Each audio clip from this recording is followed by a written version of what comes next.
But good evening, everyone. Thank you guys so much for joining us. Those online as well, thank you so much for joining us together.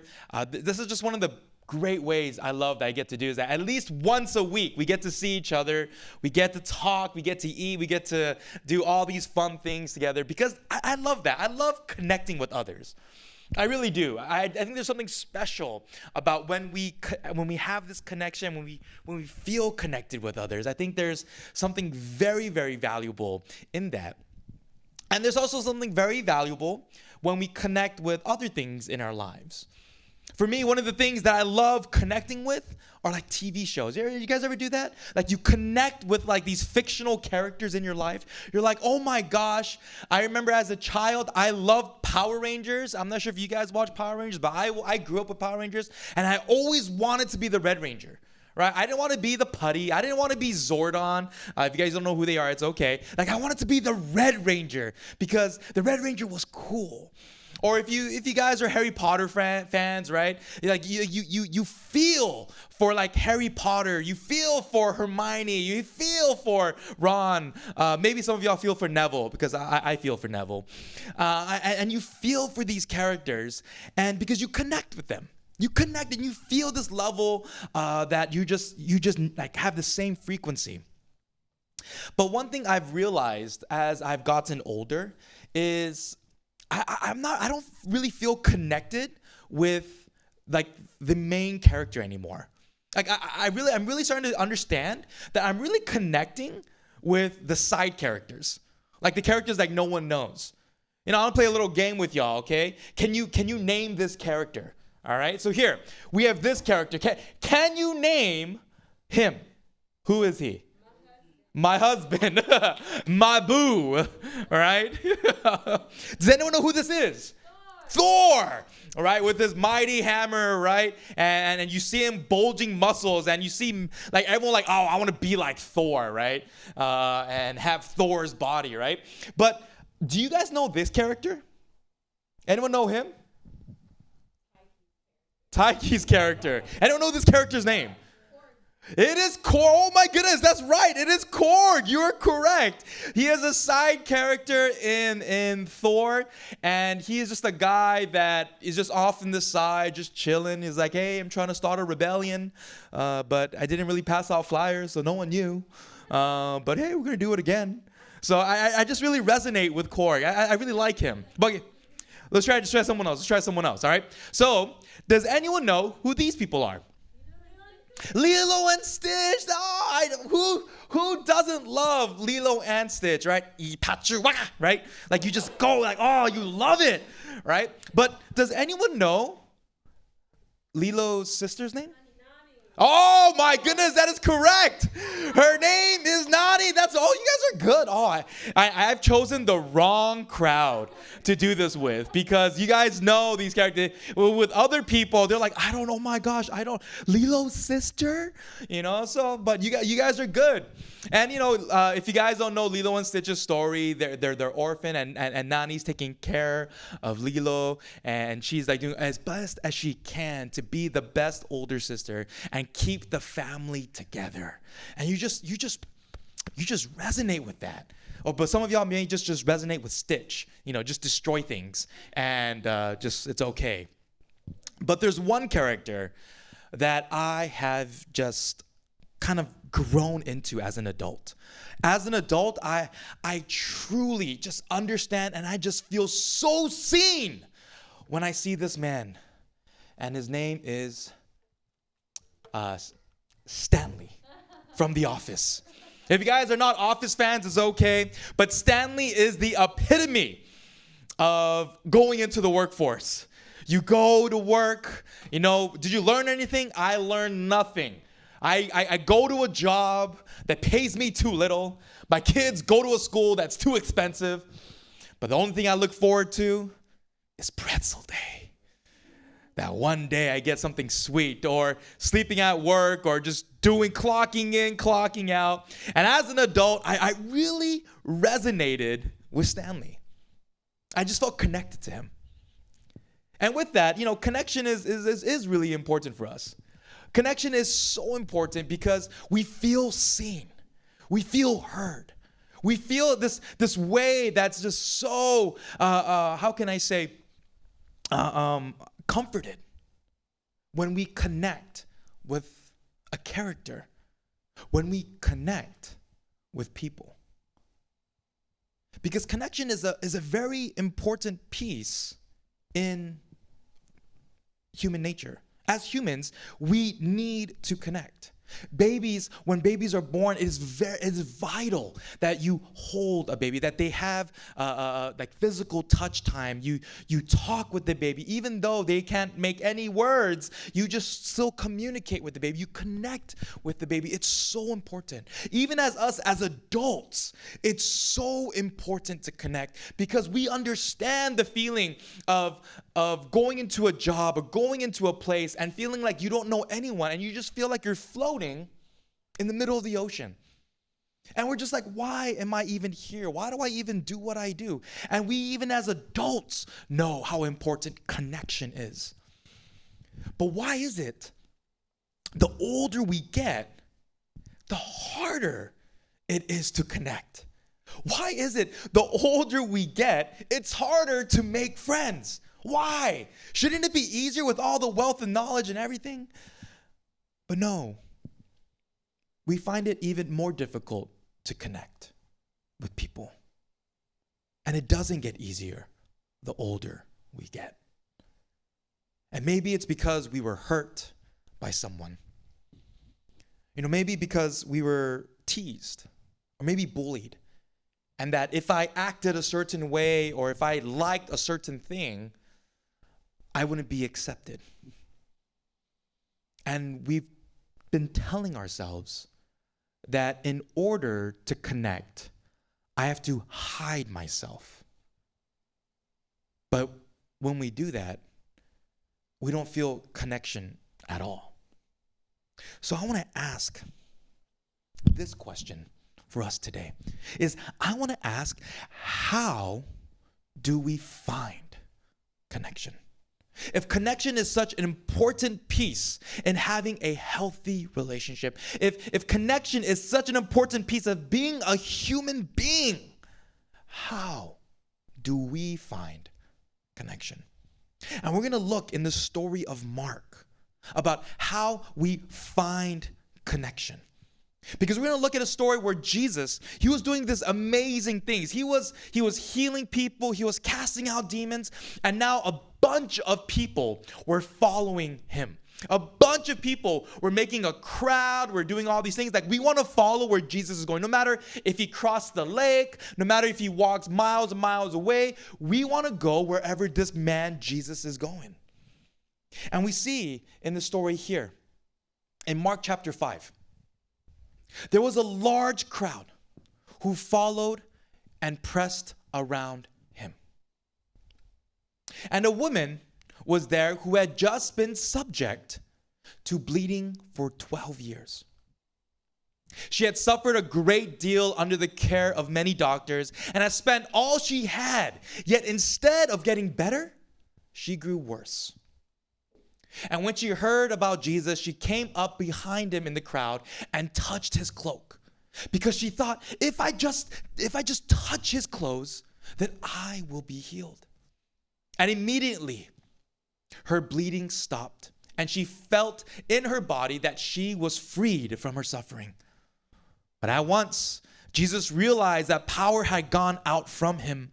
He turned around to the crowd and asked, "Who touched my clothes?" "You see the people crowding against you," his disciples answered. "And yet you can ask, 'Who touched me?'" But Jesus kept looking around to see who had done it. And then the woman, knowing what had happened to her, came and fell at the feet and was trembling with fear. And she told him the whole truth. Then Jesus said to her, "Daughter, your faith has healed you. Go in peace and be freed from your suffering." And we read this story that this great crowd was going along and following Jesus. And then there were rumors of being said that if you even just touch his clothes, you will be healed. You'll be fixed. You'll be clean. You'll be everything. If I just touch his clothes. And this woman, she was bleeding for over 12 years. She sought help in everything that she could have done. She saw all the doctors, all the people who thought that she could help, and everyone would just come out empty. Because culturally, what was the reason why this was such a big deal was because blood, if you were bleeding, if you touched blood in your life, you'll be deemed unclean. You'll be spiritually unclean. And culturally, what you needed to do is if you touch blood or if you come into contact with blood, you would have to bathe yourself and you have to step out of people's way for about 3 to 4 days. And then that's how then you become clean, and then you could go back into the community and be with people. But for her, she continually bled for 12 years. That means her life as 12 years was she had to say that I was unclean. No matter where she went, she had to say unclean person, unclean person, unclean person. Because that's what you had to do. If you had leprosy, you had to shout out unclean person, and then that's why people would move away from you. And for her, she had to do the same thing just because she couldn't be healed, because blood was continually flowing. And she was desperate. She's like, if I could just touch his clothes, then I'll be good.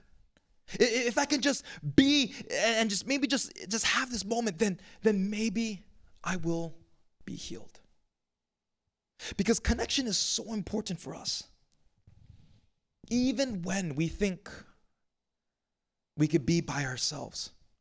Even when we think, she should have been used to it, right? 12 years, that's a good enough time for you to live a hermit and live by yourself. No.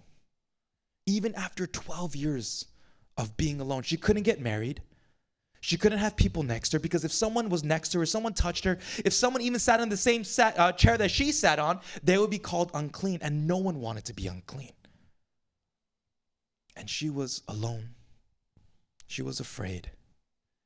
Spiritually, physically, mentally, socially, she was an outcast. No one wanted to be with her. She wanted this to stop. And it kind of makes me think of these characters. Actually, in a Disney movie. If you don't know, I love Disney. I've learned so much through life through Disney movies. And one of the lessons I've learned, a good lesson I've learned, is from the movie Lion King.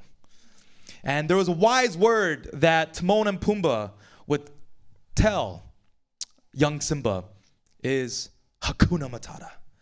Means no worries. Because Simba, if you guys don't know the story of Lion King, it's okay. I will judge you later. No, I'm just kidding. But it's a wonderful story. But Simba was going through this turmoil. And Timon said this to Simba, is like, what do you do if the world turns its back on you? And Simba's like, what do you do? Timon says, then you turn your back on the world. Hakuna Matata means no worries. Live your life, freedom. But we see that even though Timon would tell Simba, turn your back on the world. If the world turned this back on you, you turn your back as well. But even though they said that same thing, we even see, even in them, Timon, Pumbaa, and Simba, they still wanted connection. It's funny. Because Timon was kicked out, if you guys don't know. Like, this is like Lion King 1.5 kind of story, right? Timon was kicked out of his group, right? Pumbaa, he was alone because he stunk, right? He farted and he cleared the savannah, right? And then Simba, he was told that he killed his father. And all three of them were outcast. And if they listened to Timon's words, turn your back on the world, then they wouldn't have met each other. But you even see that even outcasts want connection. Even people who were kicked out and not wanting these things, they still want connection. Because we are people who need connection. But we're trained to act a certain way. Because a lot of us, it's easy to show what's socially acceptable. It's easy to show like, oh, I love sports. I love the outdoors. I love all these things. And you tell someone this, you're like, oh wow, that's great. But then you tell someone, oh, I like video games. I love anime. I love Disney. And then they kind of give you a side eye. Because in high school, I would come up to school and I would just like blast. I would have a CD of all Disney musics and I would just blast it as I go into high school. And people would just like, oh yeah, there goes Anthony. Yeah. But it's so much easier to share things that we think other people accept. But then when I shared, oh, I love video games, I love anime, I love Disney, they would be like, oh, that's okay. That's kind of weird. But it's funny now because that's like the popular stuff now. It's really funny. Like video games is popular, anime is popular, Disney's popular. Yeah. But you see, we were taught to say certain things to be accepted. We were taught or we were trained maybe by friends, family, whomever, to say these certain things, to act a certain way, because if you do that, then you're accepted and you can connect with us. But then the more we do that, we feel disconnected. Because you see, this woman, she couldn't hide what she was. People knew she was the woman who bled. She had to always say, unclean, unclean. She had to let people know that if she sat somewhere, that's where she sat, and they would have to clean it so that other people can sit there. She lived an entire life just being an outcast. And no one would reach out and help her. But that's why because being the outcast, she would do whatever she could to become accepted again. She would do whatever it could. No matter if there's a great crowd surrounding Jesus, it didn't matter. She's going to shoot through that line, shoot through that crowd, and then try to grab just a piece of Jesus' clothing. And she did. But then Jesus says, who touched me? Disciples are like, bro, everyone is touching you. What are you talking about? Who's touched you? And Jesus is like, no, someone touched me. And Jesus was persistent in trying to find this woman. You know, and of course, Jesus knew what this woman did. And you kind of think of it like, Jesus, man, like, can you just let it go? Like, when you think about it, like, dude, she tried to do it in secret. Be a good wingman, like just like, hey, like, you know, like just look at her, just, you know, make it really subtle, like look at her and be like, oh yeah, give a little wink and be like, I know what you did, but I got you. You know, and just let it be. She's healed, you healed her, it's great, you know, just move on. But no, Jesus didn't do that. Jesus didn't give a little wink like, got you, and go on his way. But he continued to ask, who was it that touched my garment? Who was it? And then the woman comes out and says, it was me. And she falls into her knees and she tells him everything. It's me. I'm the one who touched you. Because I heard that if I just touch your garment, then I would be healed. And you can imagine the amount of shame she must have been feeling, the amount of guilt she's been feeling. Because remember, if people touched what she touched, it would be unclean. You can imagine what happened when she fought through the crowd, touching everyone, trying to get close to Jesus as possible, just to touch his cloak. And you could just imagine now all the people getting angry at her. You touched me? Oh my gosh. Jesus is going to give it to her for sure. She made everyone here unclean. Look at this line that you made. Now what are we going to do? Jesus is going to mess you up now. And you can imagine the amount of fear she had. She messed up. The guilt, the shame. But then Jesus comes up to her, hears her. Everyone in the crowd ready to be like, yeah, we're gonna get this girl. Jesus says, your faith healed you. And it's funny because a lot of times when we think of Jesus, a lot of times when we think of our relationship with God, a lot of times we want just to get our fix. We want just to be like, God, just heal me and that's good. Thank you, I'm good. Jesus, can you just help me? And then that's it. Okay, we're good. But it's funny because Jesus, when we have these interactions with Jesus, it's never just this, I got you. All right, peace out and go. But every time we have this interaction with Jesus, Jesus calls out. And that is one of the scariest things we find in our walk with Jesus, is that Jesus doesn't just let us be, but anytime, every time we interact with him, there is something that he calls us forward for. And that's the scariest thing, because one of the scariest things that we've experienced is the fact of being known. One of the scariest things that what we do even to this day is allowing someone to know us, allowing someone to actually see us. And Jesus calls this woman out, not just because to get her healing and it's done, but no, he calls her out because it's more than just healing. It's more than just getting fixed and you're done and you can go home. It's more than that. He calls her out because he wants her to know that you are now seen. I see you. I know you.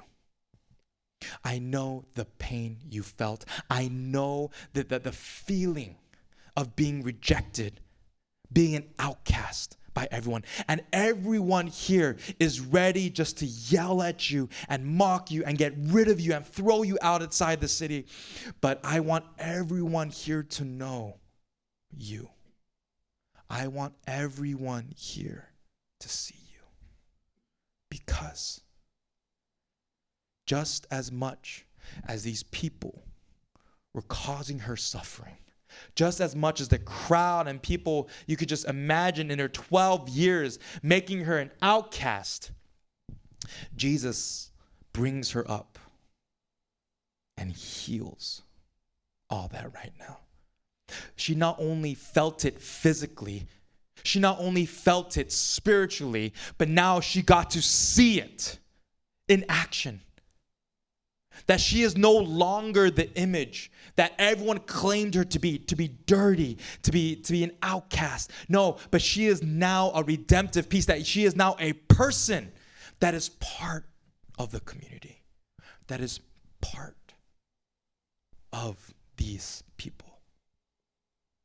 Because that is probably one of the hardest, again, the most difficult thing for us to even imagine, is the fact of being seen, being known. You see, church, she experienced pain, suffering, neglect that not many of them ever experienced in their life. She experienced many things that a lot of people in the crowd would be willing to give and cast out. Don't touch me, don't come near me. She experienced so many things. And we wonder how she can be healed from that. Healed from that trauma. Healed from that pain. And the reason why Jesus doesn't let it go is because Jesus doesn't want to just neglect everything you felt. The pain, the suffering, the feeling of outcast. He doesn't want to just push it aside and say, it's okay, it's all better now. Just go on with your life. No, he wants to name it, proclaim that you're healed from it. He's not going to just put it aside and just ignore the amount of shame and guilt that you felt. No, he's going to raise it up because he wants you to know that he's going to take it and he wants to heal you from it. And he does this by showing not only her, but showing everyone in the crowd who she is.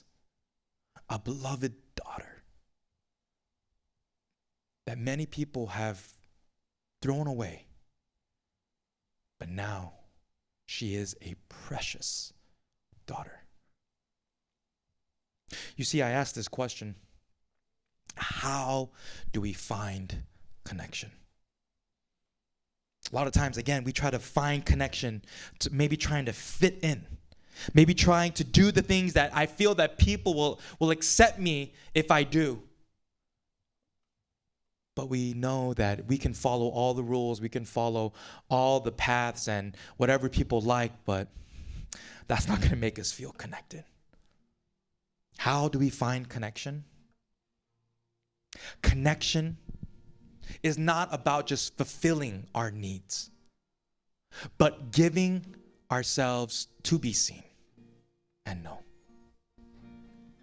How do we find connection in our community? How do we find connection in our relationship? Is that connection isn't just about going and being healed and leaving. It's not about just like getting my fix and then I'm done. No, connection is not about just fulfilling our needs, but it's about giving ourselves to be seen and to be known. This woman could have just walked away. She'd be like, all right, hey, I got healed, run away. She could be like, oh, I think it was that person who touched you, Jesus, and she went the other way. She could have done all these things, but no, she chose to step up. She chose to confess everything at Jesus' feet, even in front of every person who was probably giving her the deadliest, stinkiest eyes.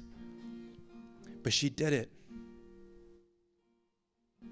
And you can imagine how she felt when Jesus says, and you're forgiven.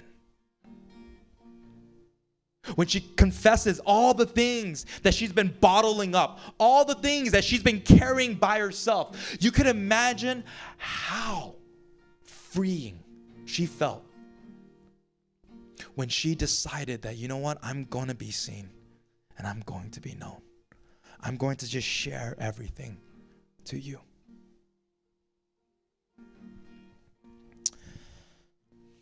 Because a lot of times when we try to find connection, we try to find connection because what fits us, what connects us. But the way we find connection is not about giving, or it's not about receiving connection, but it's about giving connection. The best way we can feel connection in our lives is not think about how I can receive connection, but how I can give connection to others. How I can give myself to others so that others can feel seen and others can feel known. Because here's the thing that I like to say. When people enter into a church, especially when I meet strangers out in public, we have a good time, whether we're at a restaurant or we're playing golf or doing whatever. I love just talking with people, random strangers sometimes. I like to make friends. And always the question that comes up is, so Anthony, what do you do? And then I tell them, I'm a consultant. No, I'm just kidding. I tell them, I'm a pastor. And more often than not, they're like, oh. And they turn around. Or they're like, oh my gosh, I am so sorry for saying all those bad words. I'm like, no, it's okay. And it begins a new conversation because now they find out I'm a pastor. They ask about more spirituality and all the existential questions. And as we talk about that, they share like, Anthony, like, why do you act like this? How come we don't act like other pastors or like other people who are like Christians? And I really had to think about this because it made me really think about when I first became a Christian. Because when I first became a Christian, for me personally, if you guys didn't know, I had really long hair. I had hair to my shoulders. I never shaved. And I was really dark. So when people saw me, they just automatically thought drug dealer. And I was like, no, I'm just from an island. And I remember coming to a church and no one would talk to me. Whether maybe they were afraid, maybe they thought I was dirty, right? I don't know. Like, oh, he has long hair. He probably doesn't shower. I don't know. Or he doesn't shave. I don't know. But they wouldn't talk to me. And I was really hurt by that. I was like, how can a loving community of God say that they love God, love others, but yet not reach out and not want to be friendly? And I made this decision from that day forward. I said to myself as Anthony, I want to make sure that everyone who steps through the doors of the church feels the love of God. Whoever steps through the church, that they won't feel that they're neglected or off to the side, or you have to be a certain way. Because this is the thing. If I act a certain way, if I behave a certain way, or if I put on the Christian mask or the pastor mask or the whatever, if I act like that, then what I'm telling other people is that you have to act like that. You have to act like a Christian. You have to act like this proper person. But if I truly show who I am, then I'm inviting you to be who you truly are. And that is the biggest thing that we want our churches to know now. The biggest thing I want our church to be known for is that people can come and they feel and they can see and they will receive and experience a genuine love. Because it's not about act a certain way. When you come here, you have to act a certain way because it's a church, because you're a Christian. No. We want to know who you are. Because I want you to know who I am. When I act a certain way, I'm telling you, you have to act a certain way. But when I truly show who I am, I'm telling you, you can be truly who you are. And isn't that what we want? A church where people can feel connected. And the way we do that is not about where do I find the connection. No, it is about when we finally decide that I'm going to give myself to others. I want you to see me. I want you to know me, who I truly am, so that way I get to know you and see you for who you truly are. And that is the beauty of the body of Christ, is that we're different strengths, different interests, different hairstyles. But in that togetherness, it's so beautiful.